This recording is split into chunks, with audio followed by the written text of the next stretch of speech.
अनिल, उसकी पत्नी कविता और कैमरामैन रोहित तिरुवनंतपुरम में एक डॉक्यूमेंट्री की शूटिंग के लिए पहुंचे हैं।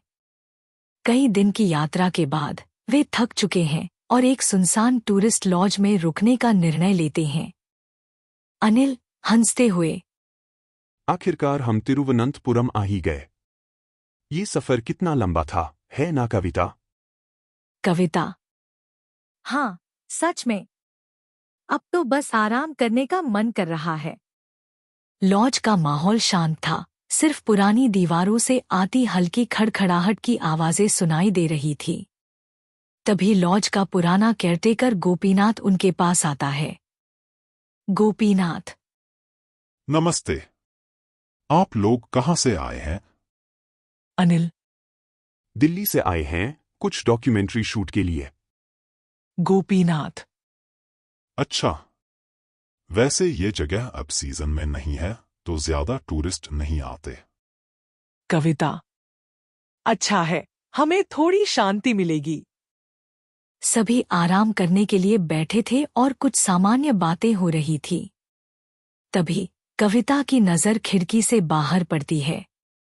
दूर पहाड़ी की चोटी पर एक छोटा सा मंदिर दिखता है।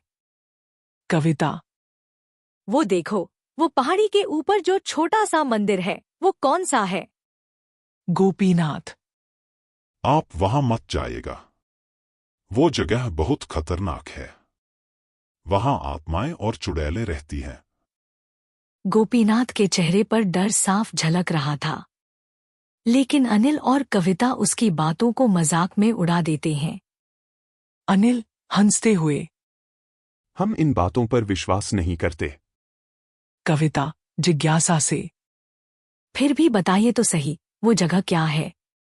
गोपीनाथ धीरे से और गंभीरता से, वो मंदिर नहीं है, वह एक पुरानी हवेली है। रोहित, जो पहले से ही थोड़ा डरा हुआ था, गोपीनाथ की बातें सुनकर और भी सहम गया। गोपीनाथ ने एक पुरानी और भयावह कहानी सुनानी शुरू की।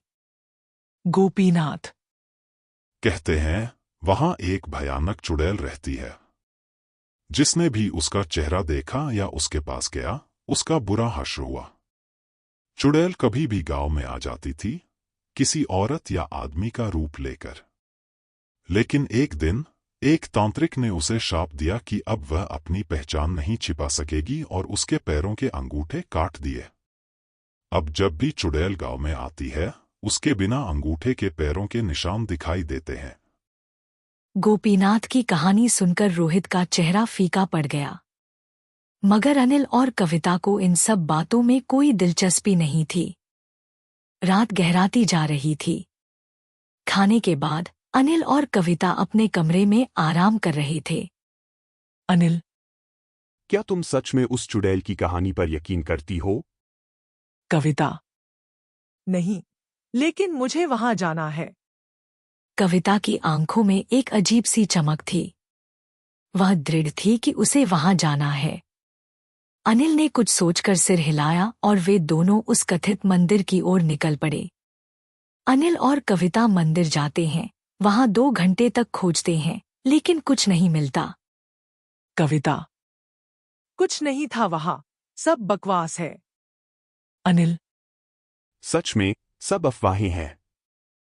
दोनों हंसते हुए वापस लौट आए और थक कर सोने चले गए। पर रात का अंधेरा अपने साथ कुछ भयानक लाने वाला था। रात के गहरे सन्नाटे में अनिल की नींद अचानक खुल गई। उसने देखा कि कविता बिस्तर पर बैठी धीरे धीरे गिनती कर रही थी।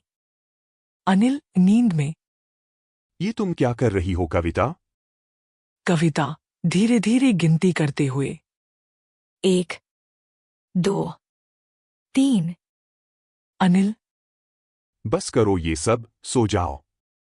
अनिल ने आंखें बंद कर लीं, लेकिन कुछ ही पलों में फिर से उसकी नींद खुली। कविता अब भी गिनती कर रही थी। 12,351, 12,352। अनिल थोड़ा चिढ़ते हुए, कविता, डराने की कोशिश मत करो, सो जाओ। अनिल को कुछ समझ नहीं आया, वह थकान में फिर से सो गया। मगर सुबह कुछ अलग ही होने वाला था। सुबह का सूरज उग चुका था। अनिल की आंखें खुली तो उसने पाया कि कविता बिस्तर पर नहीं है। अनिल, कविता, तुम कहाँ हो? उसने फर्श पर कविता को पड़ा हुआ देखा। उसके सारे बाल गायब थे।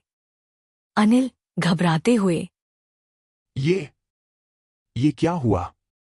कल रात की गिनती। उसे अचानक समझ में आया कि यह कविता नहीं, बल्कि चुड़ैल थी जो उसकी पत्नी के बाल एक एक करके उखाड़ रही थी। अनिल घबरा कर वहीं बैठ जाता है। उसकी आंखों से आंसू बहने लगते हैं। वह इस घटना के बाद सदमे में चला जाता है और तिरुवनंतपुरम की वह यात्रा उसके जीवन का सबसे भयावह अनुभव बन जाती है। अनिल अब हर रात उस डरावनी गिनती की आवाज सुनता है और धीरे धीरे वह मानसिक रूप से बीमार हो जाता है। वह दिन उसकी जिंदगी की सबसे बड़ी भूल बन जाता है, जिसे वह कभी नहीं भूल पाता।